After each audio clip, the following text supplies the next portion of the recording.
Ciao a tutti e benvenuti in questo nuovo tutorial dove vi guiderò attraverso l'espansione di Twilight Imperium, quarta edizione.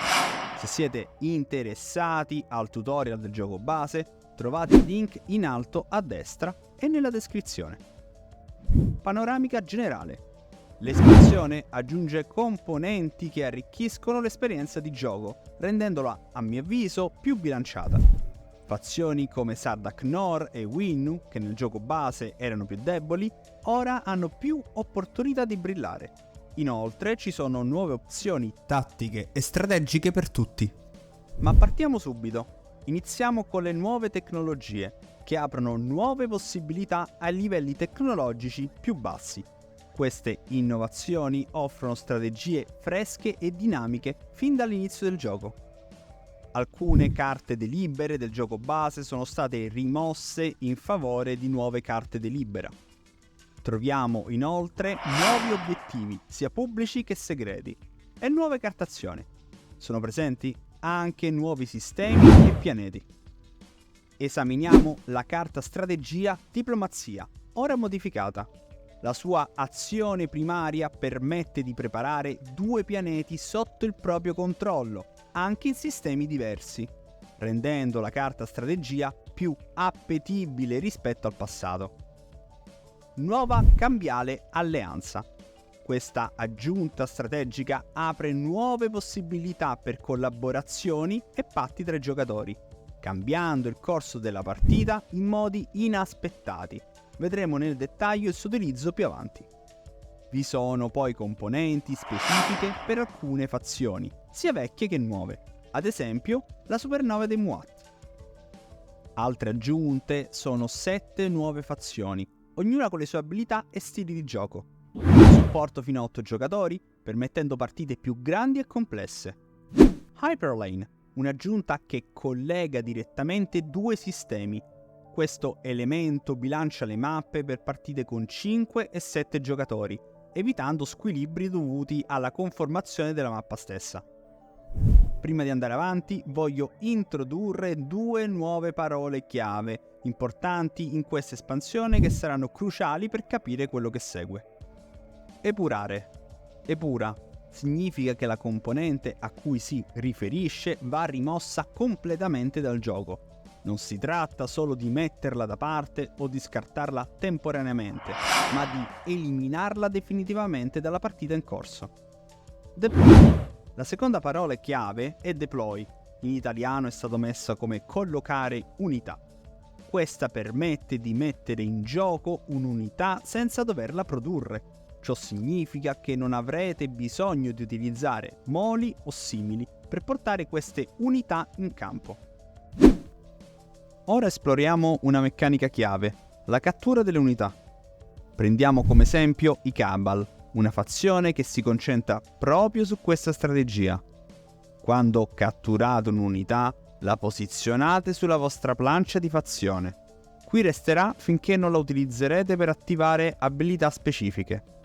Ad esempio, i Cabal possono impiegare unità catturate per generare nuove unità senza costo. Le unità catturate possono tornare al proprietario originale tramite una transazione, altrimenti possono essere liberate bloccando il molo del giocatore che le ha catturate. Se invece catturate un caccia o un fante, non prendete la miniatura dell'avversario, usate semplicemente un token. Ricordate, questi token catturati non appartengono a nessun giocatore, quindi non possono essere restituiti bloccando un molo, né scambiati in una transazione. E adesso il piatto forte dell'espansione, i leaders e i mech, 2 aggiunte che offrono ancora più opzioni ad ogni fazione. Vediamo come cambiano il gioco. Leaders. I leaders, ogni fazione ha 3 tipi di leader, ognuno con poteri unici. Agente. L'agente è disponibile fin dall'inizio della partita, ha un'abilità speciale utilizzabile esaurendo la carta. Questa abilità può spesso essere applicata anche su altri giocatori, rendendola uno strumento prezioso negli accordi con gli altri giocatori. Comandante. Il comandante, invece, va sbloccato raggiungendo una condizione specifica che varia da fazione a fazione. Una volta sbloccato, il comandante fornisce un'abilità passiva che rafforza la vostra fazione. Questa abilità può essere condivisa con un alleato tramite la cambiale alleanza. Tuttavia, se l'alleato attiva un sistema sotto il vostro controllo, l'alleanza si rompe e la cambiale ritorna al suo proprietario originale, eroe. Infine, l'eroe, che si sblocca completando 3 obiettivi. Questa figura offre un'abilità con un effetto devastante, simile a un limit break nei videogiochi come l'Omnislash in Final Fantasy VII. È una mossa potente che può essere attivata una sola volta per partita, ma con effetti che possono decisamente ribaltare le sorti del gioco. Se stai trovando questo video utile, lascia un like e iscriviti al canale. È un piccolo gesto per te, ma un grande aiuto per noi. Con il tuo supporto possiamo continuare a creare contenuti fantastici come questo. Mech. Continuiamo con i mech. Queste sono potenti truppe di terra, trasportabili e possono prendere il controllo dei pianeti. Ogni fazione ha un mech con abilità uniche. Per esempio, quello degli Empyreani permette di sacrificare un mech per cancellare la carta azione di un altro giocatore. Questi mech possono essere costruiti fin dall'inizio del gioco. Esplorazione. Quando prendete il controllo di un pianeta che non appartiene a nessun giocatore, dovrete pescare una carta esplorazione del colore corrispondente a quello del pianeta. Queste carte esplorazione offrono una varietà di bonus. Ad esempio, potreste ricevere merci di scambio extra o addirittura potenziamenti permanenti per il pianeta, come una tecnologia specializzata o un aumento delle risorse e delle influenze. Questi potenziamenti sono permanenti sul pianeta, quindi posizionate la carta potenziamento accanto a quella del pianeta e utilizzate un token specifico per indicare il bonus opportuno sulla mappa. Frammenti di reliquia. Durante l'esplorazione potreste imbattervi in frammenti di reliquia. Questi frammenti sono disponibili in 3 colori diversi, uno per ogni mazzo, oltre ai frammenti jolly. Una volta ottenuti, i frammenti devono essere tenuti scoperti davanti al giocatore e possono essere utilizzati nelle transazioni con gli altri giocatori. Raccogliendo 3 frammenti dello stesso colore, avrete l'opportunità di epurarli come azione per pescare una carta reliquia.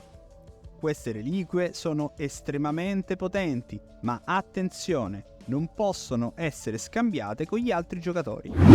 Hai domande o dubbi sulle regole di Twilight Imperium? Scrivili nei commenti qui sotto. Se ci sono errori o se hai bisogno di ulteriori chiarimenti, li troverai nella sezione errata in descrizione. La tua partecipazione è essenziale per migliorare e affinare questi tutorial. Se sapete l'inglese e siete appassionati di Twilight Imperium, non perdete Space Cats Peace Turtles. Il loro podcast è una vera miniera d'oro di strategie e segreti del gioco. Link in descrizione. Token frontiera.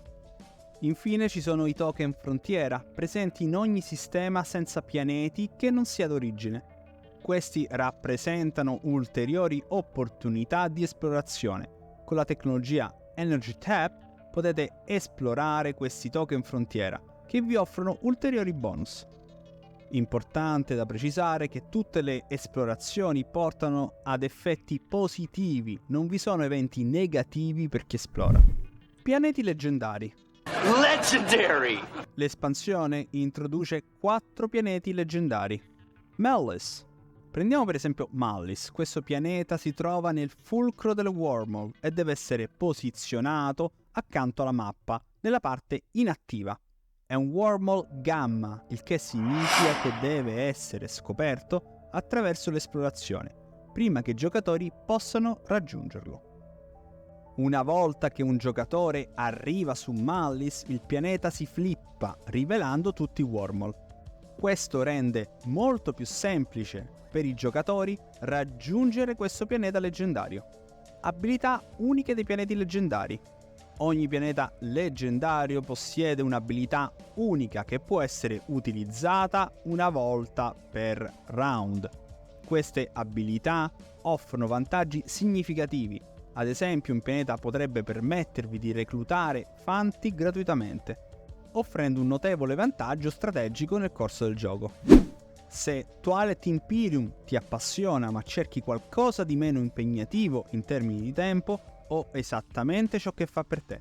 Lasciati affascinare dallo strategico La Guerra dell'Anello, il gioco di carte, e immergiti nella complessità storica di Quartermaster General 1914. E non dimenticare, sto preparando un tutorial su Star Wars Rebellion. Troverai tutti i link in descrizione.